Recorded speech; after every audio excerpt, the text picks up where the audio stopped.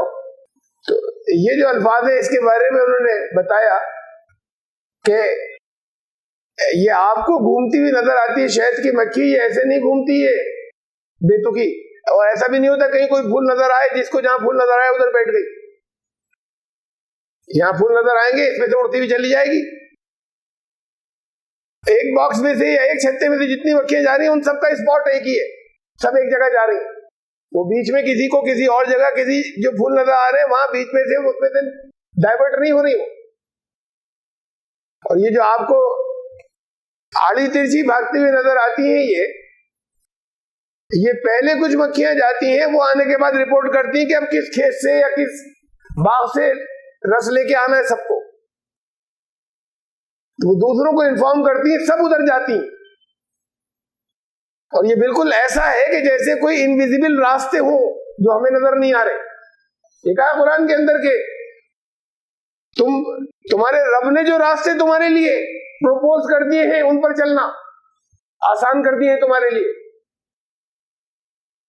اور پھر انہی راستوں سے وہ ریٹرن ہوتی ہیں پھولوں کا جوس لینے کے بعد یا عرق لینے کے بعد۔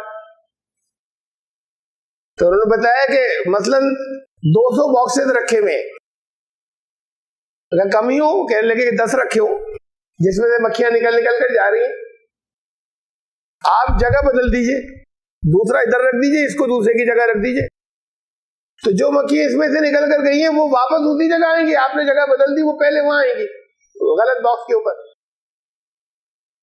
وہ ان کے راستے ہیں جس سے وہ واپس آ رہی ہیں۔ اب اس کے بعد قریب ہی ہے، اس کو آسانی سے نہیں ملتا، وہ بڑا چکر کھاتی ہے، بہت گھومتی ہے اپنا باکس ڈھونڈنے کے لیے، وہ سب اس ایریا کے اندر رکھا ہوا اس کا، پھر بہت مشکل سے اس کو وہ ملتا ہے کہ اگر آپ نے ڈسپلیس کر دیا کہ اس کا کون سا تھا، تو وہ اس کے لیے تو وہ راستے ہیں بنے ہوئے، جن راستوں سے جا رہی تھی انہی راستوں پہ وہ واپس آ رہی ہے۔ یہ انویزیبل پاتھ ہے جو بنے ہوئے فضا میں جو ہمیں نظر نہیں آتے، اس کے لیے اللہ نے بنا رکھے۔ یہ کہا کہ یہ ان آیات کا یہ مطلب ہے، ایک آیت کے اندر جو ذکر ہے۔ اب یہ تشریح، یہ جو پروسیس کو جانتا ہے، جو اس سے جڑا ہوا ہے، وہ تشریح کر سکتا تھا۔ یہ جو پہلی بار جو میں نے سنی، جو اس سے پہلے کہیں نہیں پڑھی تھی، یعنی قرآن شریف کے اندر جتنے بیانات ہیں، جس وقت جو بیان ہو رہا ہے اس کی فیلڈ کا ماہر جتنا سمجھ سکتا ہے اتنا دوسرے نہیں سمجھ سکتے۔ لٹرل میننگ بالکل صحیح سے اسے عربی نہیں آتی، گرامر نہیں آتی، آپ گرامر اور عربی کی باریکیاں بتا دیجیے اور ڈیٹیل بتا دیجیے اتنے الفاظ کی۔ اب اس کے بعد انسان کے پیدا ہونے کی پیٹ میں کیا اسٹیجز ہیں، وہ جتنا ایک ڈاکٹر سمجھائے گا وہ دارالعلوم کا عالم نہیں سمجھا سکتا۔ وہ عربی زبان کے معنی تو اسے چاہیے کہ اس کے لٹرل میننگ کیا ہے، اور وہ بھی آپ نے کر دیا محاورہ ترجمہ، تو پھر بات ہاتھ نہیں آئے گا سرا۔ اس سے کتنے ہی معنی لٹرل میننگ بتائیے کہ یہ اس لفظ کے یہ معنی بھی ہیں، یہ بھی ہیں، وہ سلیکٹ کرے گا کون سے معنی صحیح ہے اس جگہ پر، بجائے اس کے کہ آپ سلیکٹ کر دیں کہ ہم عربی جانتے۔